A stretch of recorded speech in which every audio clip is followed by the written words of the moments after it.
Right, guys, so we're down here with Mr. Rob Potter again, 13 handicap tester.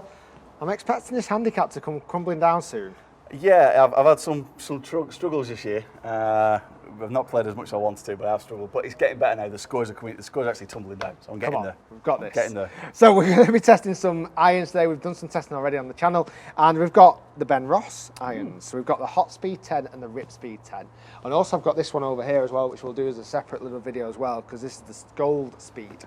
I've done these reviews on my channel, and the numbers kind of spoke for themselves. They were quite impressive numbers, to be fair. So they've sent these pretty much in your spec, apparently, because they knew Rob was going to do some testing. Thank you. So should we give them a hit? Which one do you want to... So we've got the Rip, which is the silver head, the Hot, which is the black head, slightly bigger head. Is that right? Have I got that the right way order? Hot is the bigger head. Yeah. Rip is the smaller head with this kind of cut out at the bottom. Yeah. Well, so we'll go with that. We'll go with the Rip Speed, because you just mentioned that one. That's fine. Yeah, we'll go with that one. Okay. Yeah, interesting little club. Nice club. I hope Marvel have given you the copyright for the Spider-Man thing at the back. I'm a bit of a Comic-Con geek, and that's a bit Spider-Man-ish. Same with the other one, but I like it. It's really kind of funky. It's very Spider-Man-ish. Looks nice. I like what you've done. It's kind of like looking, if you look at this here, and if you're a geek of golf clubs like me, very much Callaway X22s. The way that the design of the back of the head is, and the interesting little speed port channel there that some of the Iron Mac like TaylorMade have brought out recently and stuff like that. So fair to say, kind of amalgamated a couple of designs all into one. Yeah. So let's see if you're getting the best out of the two. Now, if you don't know the company Benross, they are at the moment just UK and Europe company. Hope they might come out into the States soon. But I wanted to see Rob's opinion on it. The reason being, they are a much lower price point club. Okay, so for a set of these, you're looking at some half of the price of some of the top manufacturers. So I wanted to see if there's much of a difference between a slightly lower budget set, not dirt cheap, lower budget set with the technology. And after I tested it, I thought I was really impressed with the numbers, so I had to get Rob to test it. And we put a post out on Instagram and Twitter last night, and the responses for these, people wanting to test these, were untrue. We've got the drivers as well we're going to test. So let's go Rip Speed first. Yeah. So this is silver head, kind of speed slot at the bottom. This is 7.9 that we're testing. It's in a dynamic light regular shaft. Give it a smack. Yeah, certainly. Let's do it. What do you think about the look of the head behind? The look of the head behind, it's nice. You can see plenty of face. Nice little bit of offset to it. Quite a thick top edge.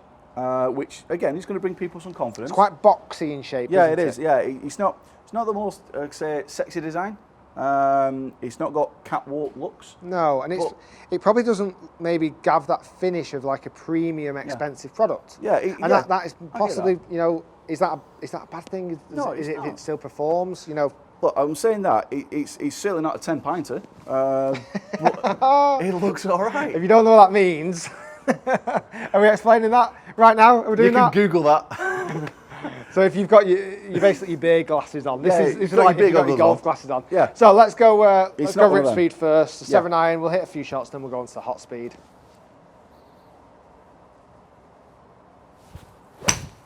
Oh, what is it with my first shots of each club today? Because you talk. We talk too much. I can't help it. I gab too much. We talk too much. We'll have a mulligan.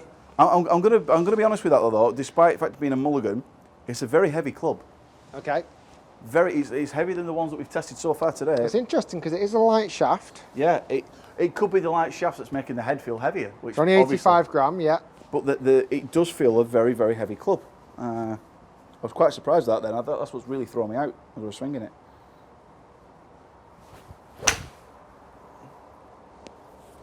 Sounds not too bad. It's all right, and it's online. And it's the best probably one of it all day. Compared to some of the clubs that we've tested so far, we've done some testing on the ping so far. Carry distance for Rob normally with the 7 is about the 140 mark. Yeah. We have maxed out with one of the clubs, no hint there, but in that little max out of 154. Yeah. That was 145 carry. 145. Yeah. So it's a little bit longer than I'm currently hitting anyway, which I'd kind of expect with the weight of this. It feels like I got my ex-girlfriend on the bottom of a club and I'm hitting it. It's ridiculous. Your ex-girlfriend on the bottom of the club. Nice shot. She was a bit heavy. Nice shot, nice shot, nice shot. That's better distance. Yeah. We'll go one more with the Ripper, and then we'll get on to the Hot. That was 151 carry. How'd it feel? feels all right. It's a bit of a dead feel to it. It really does feel a bit dead. Okay. But again, if you're going to go on the higher handicapper, are they really bothered about the feel? Trying to get the results? Yeah, exactly. I mean, You know? that again, acoustics is a big thing that the manufacturers do pay a lot of attention to and do an awful lot of research to, and therefore have to fund that research. Where the Benross have gone, as long as it performs, Yeah. as long as it performs. The feel and the sound are very much connected together. Yeah. So when you do hit it and it gives that different sound, you get a different feel. It's a bit, it's, touch and feel. It's not quite a springy face. Okay. It doesn't feel a springy face off it. So Let's go one more with this, and then we'll get on to the slightly chunkier version.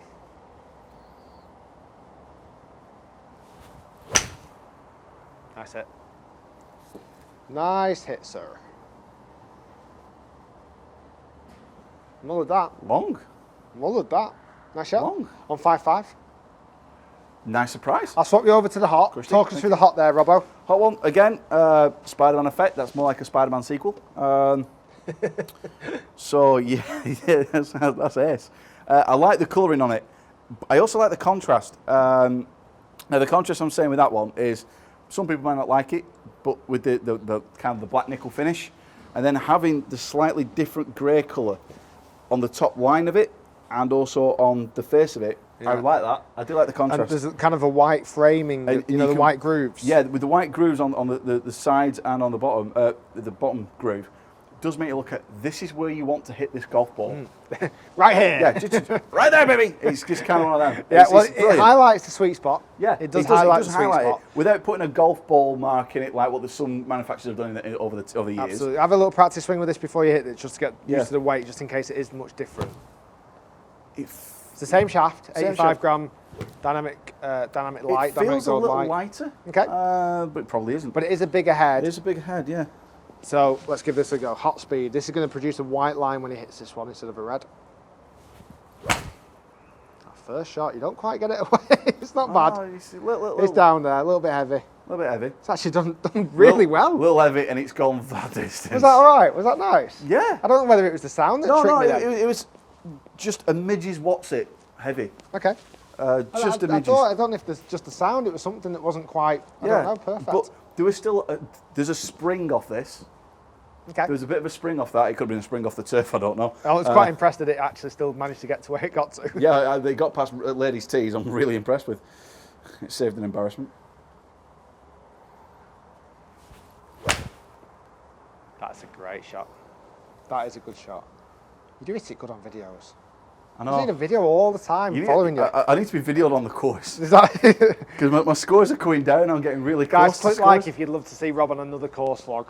Hitting it like this. 147 carry. Not bad, not bad. And I'll bring Dobby Cam with me. Oh, don't get him started with this. We'll get on Dobby Cam. We should have done Dobby Cam for this. No way, because This has been brilliant. I really don't want to see what you see all the time. You'd have Rob. seen the path as I'm hitting it. It'd have been awesome. Rob's got a camera that he puts on his head. It's ace. Okay, one more with this. We're going slightly off track. One more with this. Hashtag Dobby Cam. Bit left. Yeah, that felt a bit casty at the top. That wasn't your best. wasn't a good in that. I'll let you have one mulligan. You seen you had a mulligan with the Yeah, other I've one. had a mulligan with everything else so far. So it just proves that I do like the comments that you guys have said that I've it goes, but sometimes I do throw in a little wobbler. So Yeah, I think you've got what's the difference between a 13 handicapper and a single figure handicapper. Well, exactly. It just proves it there. Bit off the bottom of the club, but it's going. It'll go.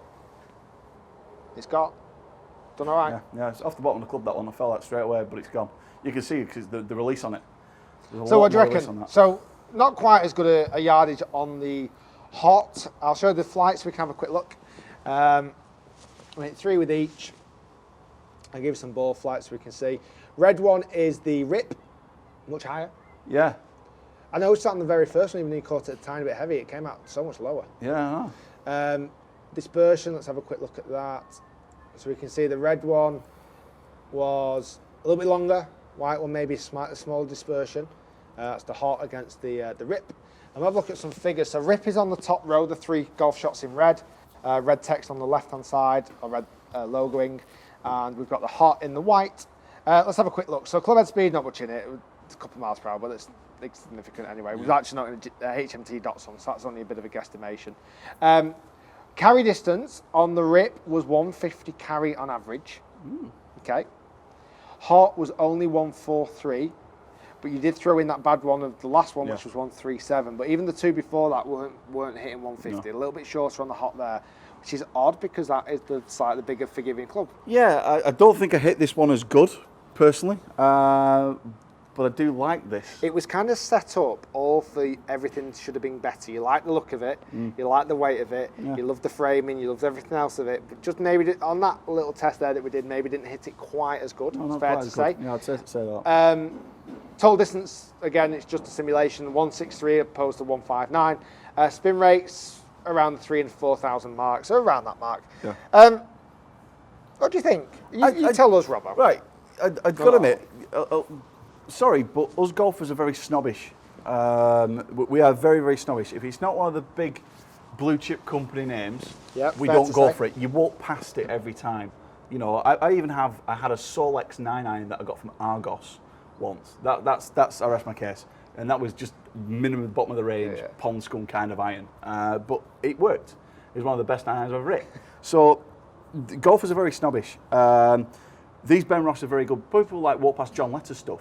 John Letters is one of the oldest manufacturers in the world ever, and people will still walk past John Letters because it's not marketed in the same way. This is the same scenario. Benross have been bringing out great putters. I've had some fantastic reviews in the golf magazines. Golf Monthly have reviewed Benross putters in the past and rate them very highly. So they're a good brand. They are a good brand, and guys, don't be walking past these. I've got a young lad who's been through following you on Facebook, has actually contacted me and wanted me to give him my advice on what irons to buy now. Right. He's got a £500 budget. He's testing some irons. He wants me to help him out with it. I've said I'd go across over to Yorkshire to give him a hand and have a look at some stuff. Don't be offering that service over, Rob. No, but just with that golf club is one I'd say to him, give that a bash, mate. Give it a go. Both of them, give them a bash. Guys, mid-handicappers, give these a bash. They're not... I think you've nailed it on the head. That's its biggest challenge, is because you're fighting against marketing budgets that are unmeasurable. You know, your blue chip companies, like you say in the golfing world, your TaylorMade, your Callaways, your Pings, your whatever it may be, your Titleists, their marketing budgets are enormous, enormous. And the thing like the things that Benross do, they don't particularly they don't support any tour player. So they don't sponsor any tour player. Again, that's funding that needs to be, that's marketing. If you pay for a tour player, that is a marketing ploy. You know, look at Nike with their elite players and how many players they've actually got. I was watching the golf last night and they had like 6 players in the top 12. Fantastic. But if you have that many people sponsored by said manufacturer, you're going to have that many people, you know, up on the leaderboard, aren't you? Benross have not got that luxury, therefore they can keep the prices down. Maybe not as cosmetically refined as some of the top names, but still seems to be performing quite well. I like the look of these. Yeah. These are quite... These remind me very much of the Big Bertha irons. And looking down at them, they're very similar look to the Big Bertha irons. That's not a bad thing. You can get something looking like a blue chip company iron. You're doing all right there, kid. I'm going to now get you to test in a separate video. We're going to keep those numbers up as well. The Benross Speed Gold Speed. This is in... And I know you had a... when the guys from Benross gave me this, they said, this is for Rob. I said, okay, that's fine, let's have a look. It's in a dealer, Gold Speed, senior shaft. I'm 35, guys. I'm 35. Pesky young kids is what I got. What I put to him. We're gonna give this a test because they believe that this will rocket through the air. So stay tuned for that, guys. As always, do subscribe to the channel by clicking the big link down here. Go and check Rob out on all of his social media platforms. Comment down below. Let us know what you think about the Benross range, and I'm sure Rob will be on there responding as much as he can. God, yes. Especially being the old decrepit man that I am now. You know. Do you know how to use a computer? You're all right with that? I can break an abacus, to be fair. Okay. We've only got running water in surely. I can get the bath to take a pee now. That's supposed to be infected as well. The water. It's very infected. Guys, well, stay tuned. We're going to get the Benross Speed Gold out, and we'll see you next time.